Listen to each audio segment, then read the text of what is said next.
ফিহা, যেখানে সর্বদাই থাকবে। এক। দুই, ওয়াগদিবাল্লাহু আলাইহি, হত্যাকারীর উপরে আল্লাহ তাবারক ওয়া তাআলা অসন্তুষ্ট হয়ে থাকেন। দুনিয়ার কেউ চায় না আল্লাহ তার উপর অসন্তুষ্ট হোক। তাহলে আল্লাহর অসন্তুষ্টি কতটা ভয়াবহ জিনিস। তিন, ওয়ালাআনাহু, হত্যাকারীর উপরে আল্লাহ লাআনত পাঠান, লাআনত করতে থাকেন, লাআনত করতে থাকেন, লাআনত করতে থাকেন। চার, আ'আদ্দা লাহু আযাবান আযীমা, হত্যাকারীর জন্য আল্লাহ ভয়াবহ শাস্তি প্রস্তুত করে রেখেছেন। তাহলে এই পৃথিবীতে সবচাইতে মারাত্মক অপরাধ হচ্ছে হত্যা। কাবিল এবং হাবিলের নেক্কারজনক ঘটনা বর্ণনা করবার পরে আল্লাহ একটা বিধান লিখে দিয়েছেন। সে বিধান কি? মান কাতালা নাফসান বিগাইরি নাফসিন আও ফাসাদিন ফিল আরদ ফাকান্নামা কাতালান নাস জামিআ, কেউ যদি অন্যায়ভাবে কাউকে হত্যা করে, একজনকে হত্যা করলে ফাকান্নামা কাতালান নাস জামিআ, দুনিয়ার সব মানুষকে সে হত্যা করে ফেলল। কত ভয়াবহ অপরাধ হত্যা করা। হাদিসে হত্যাকারীর ব্যাপারে আরো কঠোর বর্ণনা এসেছে। সিবাবুল মুসলিমি ফুসুকুন, মুসলমানকে গালি দেওয়া অন্যায়, অন্যায় মারাত্মক ধরনের অন্যায়। ওয়া কিতালুহু কুফরুন, তাকে হত্যা করা কুফর, কুফর, কুফরি কাজ। আরেক বর্ণনা এসছে ওয়ালাউ আ'আনা আহলুস সামাওয়াতি ওয়াল আরদ, আসমানবাসী জমিনবাসী সবাই যদি সহযোগিতা করে বিকাতলি মুসলিমিন, একজন মুসলমানকে হত্যার ব্যাপারে, লা আকাব্বাহুমুল্লাহু ফিল আরদ, আল্লাহ তাআলা সবাইকে ধরে জাহান্নামে নিক্ষেপ করবে। গোটা জাতি আবার একজন মানুষকে হত্যার ব্যাপারে কেমনে সহযোগিতা করে? একজন মানুষকে হত্যা করার ব্যাপারে গোটা জাতি সহযোগিতা করতে পারে? হ্যাঁ পারে। কিভাবে পারে? ওয়ালাউ বিশিক্কি কালিমাতিন আও বিশাতরি কালিমাতিন, একটা কথার দ্বারা, উস্কানিমূলক বক্তৃতা দ্বারা, সঙ্গে চলাচলের মাধ্যমে। হত্যাকারী চলতেছে, আমিও তার সঙ্গে ইজতেমার ময়দানে ছুটলাম। আমি হত্যা করি নাই, আমি আঘাত করি নাই, আমি হত্যাকারীকে সাহস দিলাম, আমি হত্যাকারীকে স্লোগান দিয়ে উৎসাহ দিলাম, আমি হত্যাকারীর পেছনে ছুটে ছুটে আমি তার শক্তি যোগালাম। কোনোভাবে যদি কেউ হত্যাকারীর সহযোগী হয়, লা আকাব্বাহুমুল্লাহু ফিন্নার, তাকেও আল্লাহ জাহান্নামে নিক্ষেপ করবে। কত ভয়াবহ অপরাধ হত্যাকাণ্ড সংগঠিত করা। দাওয়াত ও তাবলীগের কাজ পৃথিবীতে সবচাইতে নিরীহ কাজ, অহিংস কাজ। নিজেরটা খেয়ে নিজেরটা পড়ে অন্যের ধারে ধারে ঘুরে দিন প্রচার করে, এটা হচ্ছে দাওয়াত ও তাবলীগের কাজ। দাওয়াত ও তাবলীগের কাজে কেউ যদি বকা দেয়, আমরা পাল্টা জবাব দেই না। কেউ হাত তুললে উল্টো তার হাত ধরে মাফ চেয়ে নেই, যে ভাই আঘাত করেছেন, না জানি আপনি ব্যথা পেয়েছেন কিনা। সে দাওয়াত ও তাবলীগে এমন সন্ত্রাসী কোত্থেকে প্রবেশ করলো যে ঘুমন্ত তাহাজ্জুদরত জিকিররত 4 জনকে হত্যা করতেও দ্বিধা করলো না। হাতে অনেক স্বল্প সময়, সময় অনেক কম। কোরআনে কারীমের একটা বিধান আছে, আমি ওলামাদের বলি, ইমাম সাহেবদের বলি, আপনাদের হাতে পায়ে ধরে বলে যাই, রেকর্ড হচ্ছে, প্রয়োজনে রেকর্ড করে নিয়ে যান। অযৌক্তিক কথা বলার কোনো সুযোগ নাই। যৌক্তিক কথা বলেই তো শেষ করতে পারি না, অন্যায় কথা বলার কোনো সুযোগ নাই। ন্যায়ের কথা বলেই তো শেষ করতে পারি না। কয়ন তাইফাতান মিনাল মুমিনিনা ইখতাতালু, মুমিনদের 2 গ্রুপ যদি ঝগড়া লাগে, ফাআসলিহু বাইনাহুমা। খেয়াল করবেন, মুসলমানদের দুই গ্রুপ যদি ঝগড়া লাগে, আল্লাহর নির্দেশ কি? ফাআসলিহু বাইনাহুমা। যুবকরা ভালো করে শোনো, তোমরা এই দুজনের মধ্যে সোলাহ করে দাও, মীমাংসা করে দাও। এখন এমন যদি হয়, ফাইন বাগাত ইহদাহুমা আলাল উখরা, তুমি দুই গ্রুপকে মীমাংসা করে দিবা, এক গ্রুপ আরেক গ্রুপের উপর আক্রমণ করে বসেছে।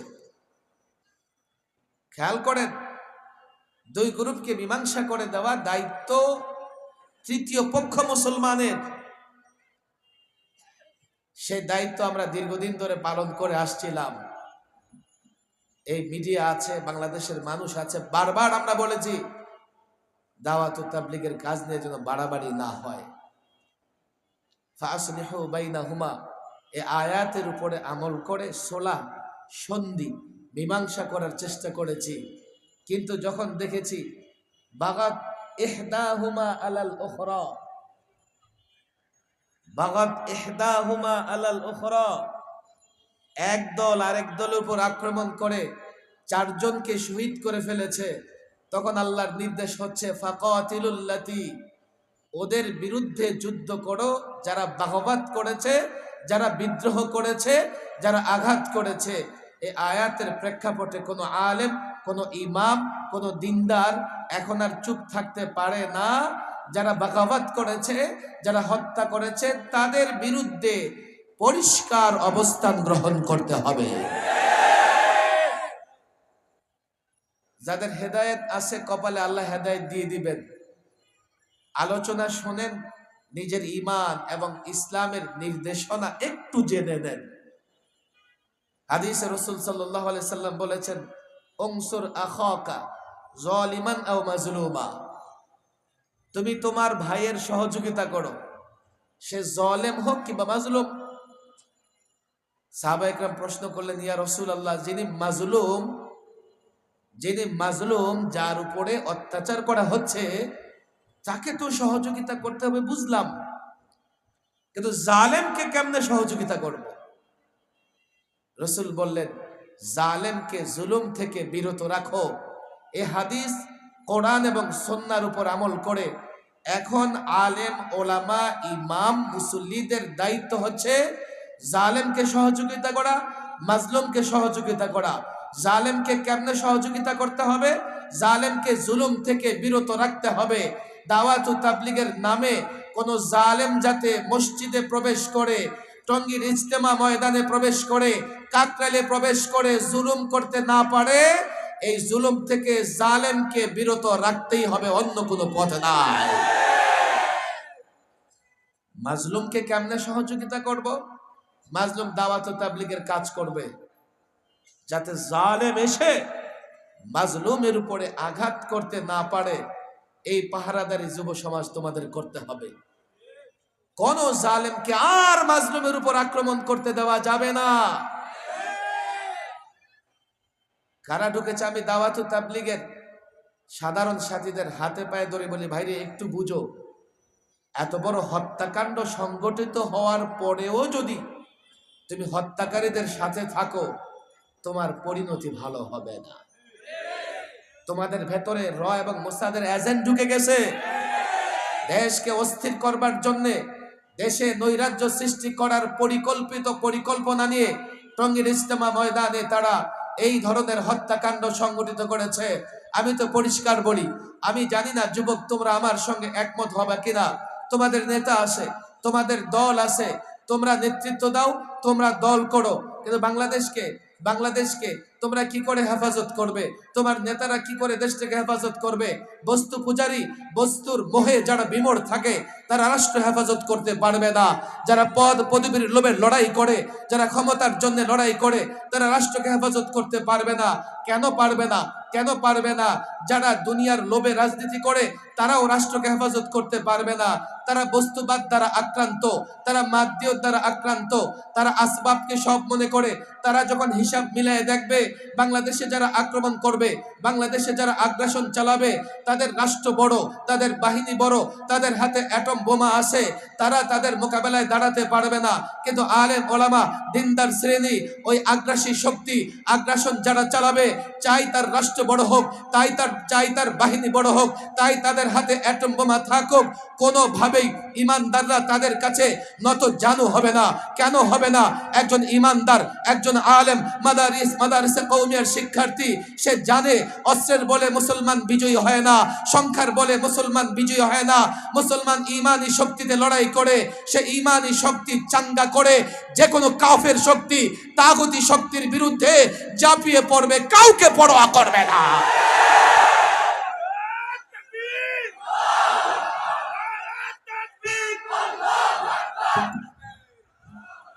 অনেক কথা, সময় অনেক কম।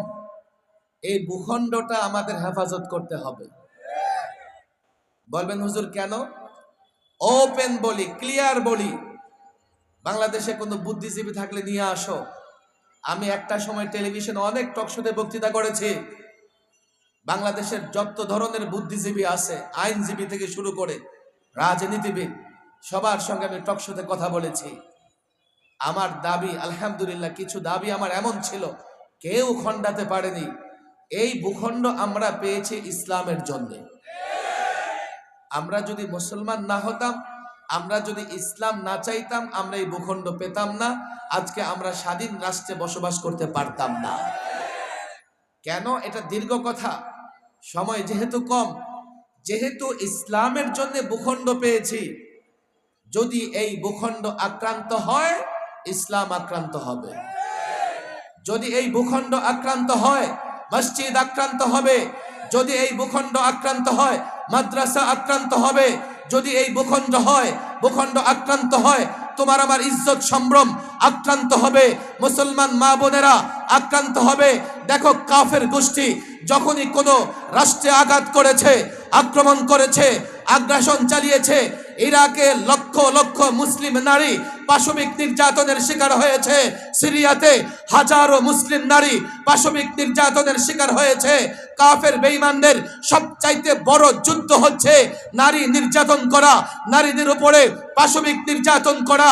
রোহিঙ্গারা যখন আরাকানে আক্রান্ত হয়েছে, রোহিঙ্গা মা বোনেরা আক্রান্ত হয়েছে, মসজিদে আগুন ধরিয়ে মসজিদ পুড়িয়ে ফেলেছে।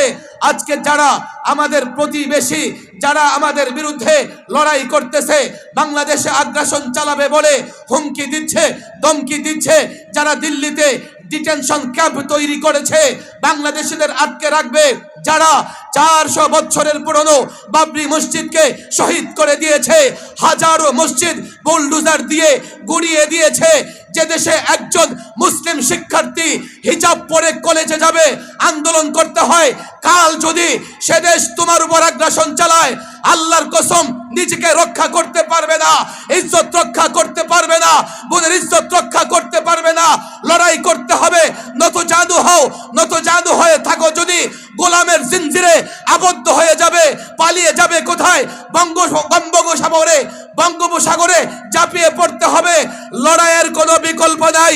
আল্লাহর কসম 1000 বছর আগে মুহাম্মদ আরবি সাহাবাদের নিয়ে যেভাবে মদিনা রাষ্ট্রকে হেফাজত করেছেন, আমরাও এই বাংলার যুবকদের, আলেম ওলামা মুসল্লিদের সঙ্গে নিয়ে বাংলাদেশ হেফাজত করব।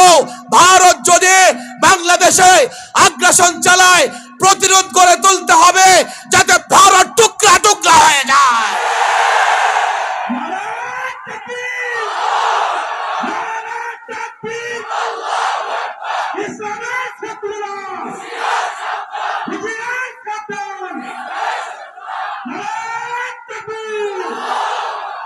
আমি যুবকদের বলি, বস্তুবাদীদের পক্ষে নয়, আলেমদের পক্ষে থাকো।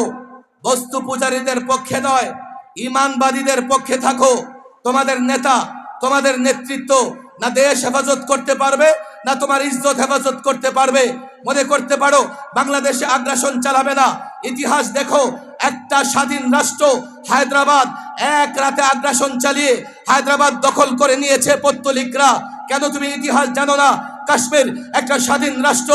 এই রাষ্ট্রে 70 বছর যাবত এই পত্তলিকরা, এই মূর্তি পূজারীরা আগ্রাসন চালিয়ে আসছে। শেষ পর্যন্ত কাশ্মীরে ইসলামিক কিন্ডারগার্টেন পর্যন্ত নাই। বাংলাদেশ নিয়ে বারবার ষড়যন্ত্র করছে। কখনো সাদ লীগ, কখনো ইসকন লীগ, কখনো সিএনজি লীগ, একের পর এক লীগ বাহিনী তৈরি করে রাষ্ট্রের বিরুদ্ধে ষড়যন্ত্র করছে। আমি পরিষ্কার বলি, আমরা প্রতিশোধে বিশ্বাসী নই, আমরা প্রতিহিংসায় বিশ্বাসী নই। তোমরা যা করেছো পরিণতি তোমরা ভোগ করবে। জুলুম করেছো 16 বছর, এখন পরিণতি ভোগ করবে। আমরা প্রতিশোধ দিতে চাই না, আমরা প্রতিহিংসায় বিশ্বাসী নই, আমরা হেদায়েতের দোয়া করি। কিন্তু তোমাদের কোন কাজে যদি দেশ আক্রান্ত হয়, ইসলাম আক্রান্ত হয়, আল্লাহর কসম কাউকে ছাড় দেওয়া হবে না।